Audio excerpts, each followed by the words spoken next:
Salah satu kelompok militer pembela Palestina Brigade Al-Qassam kembali menunjukkan keteguhan militernya di medan pertempuran.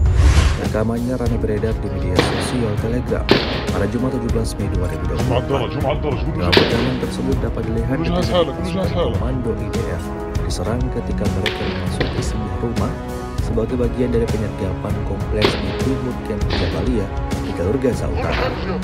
Tak tinggal lihat, pejuang Al-Qassam langsung mengarah tempat tentara IDF beroperasi.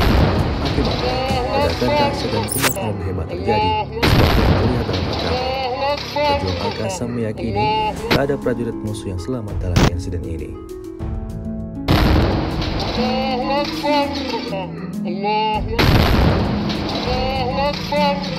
الله أكبر ولله الحمد. الله أكبر ولله الحمد.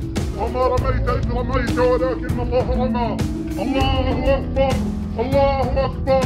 سنأتيكم بالموت سوان. قسما سنأتيكم بالموت سوان. الآن تقدموا لتجمعوا أشلاءكم يا أيها الجبناء. تقدموا لتجمعوا أشلاءكم. الله أكبر ولله الحمد.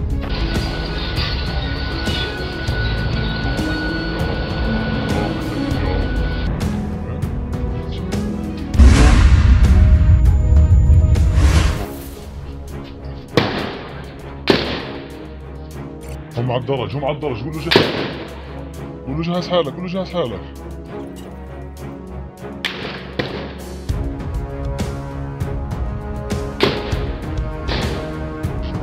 قول له خشب.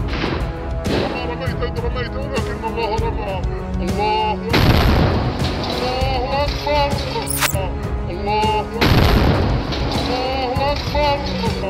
الله